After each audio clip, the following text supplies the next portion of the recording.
What is up, guys? Juice21. So this is a SIG P320 that I recently purchased. Figured I'd go over some interesting stuff with you guys on it. Sorry for the horrible light. My lamp kind of sucks. But yeah, so off the screen here.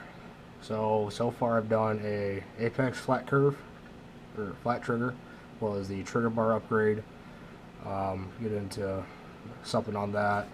And then turn the light here. Did a grayguns Compact X grip on it. I haven't even gotten to shoot it yet, and I'm already in love with this grip. The stipling on it is a lot more aggressive than factory. I love the undercut trigger, allows you to actually tuck up on it. But anyway, so I'll be walking back and forth with the light a lot. I don't have my head rigged, so I can live with me putting the camera down. But something I noticed on the Apex trigger, depending on which SIG you have. So give me a sec.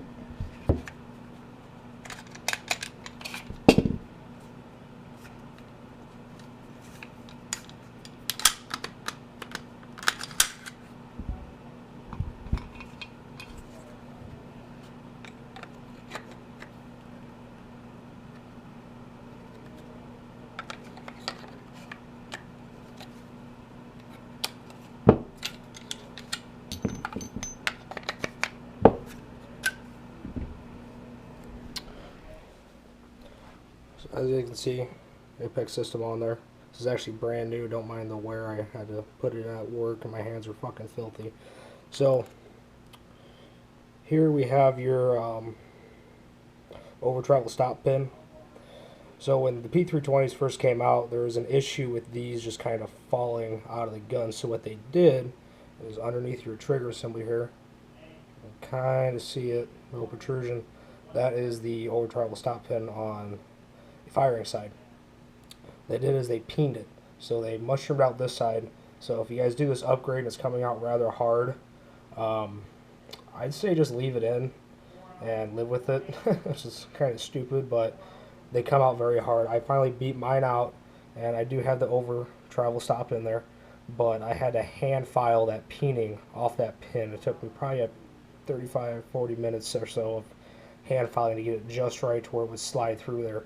And then the other issue I had is unless that over travel stop is on there, this pin will just fall right out. It won't stay in the gun or anything. And something else I want to compare.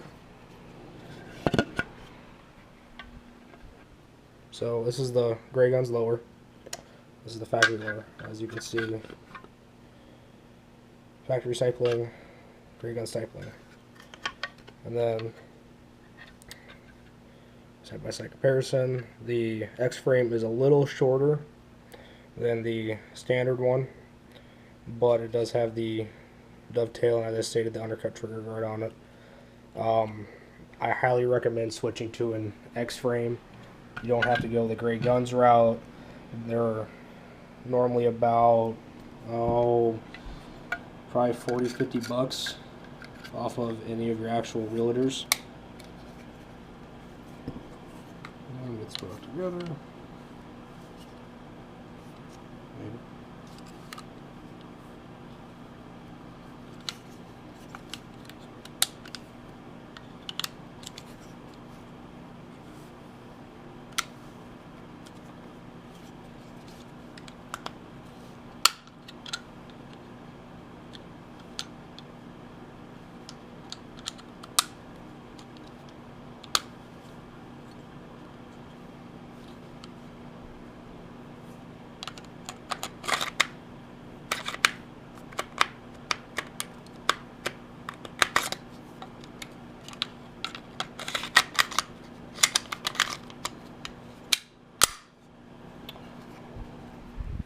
Another thing too so I'm a big 1911 person. I love 1911s, and 1911s, you know, tend to have a little bit of stick out. The X-frame actually runs, I believe it's the micro compact slide, or the micro slide. I think the same thing, don't quote me. Whereas the regular compact runs the compact or the carry slide, which is a little longer. So when you put the X-frame on, you get a little bit of stick out here, which I really like on handguns. I don't really care for the frame up to the underside of it. I like that little stick out. That's just a personal preference. Otherwise, highly recommend this grip. Trigger install, really easy, but that pin can be an issue. Another thing too is if you buy a 320, go to this guy right here, Sig Armorer, get yourself one of his blocks. These things are the greatest tool for these. Takedown lever slot, slides right over, makes it easy to get a little bit of leverage.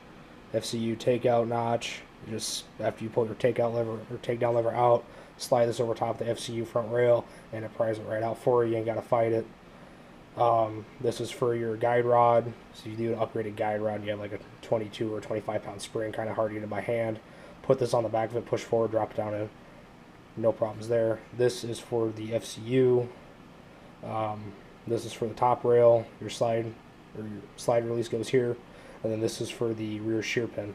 This punch, kind of hard to see, but this punch will fit most pins in the, if not all pins, inside your FCU. Also, when you do your Apex trigger upgrade, if it doesn't just push out by hand using this, if you have this tool, get a hammer and a punch, and if you have an armorer's block, I highly recommend putting it on there. Otherwise, one of these will work. You just have to kind of straddle it weird over top of that hole. And just don't beat the hell out of it, but enough to where it'll come out. Anyways, figured I'd let you guys know on a little thing I found on that. I didn't really see anything on the internet about it. Thanks for watching.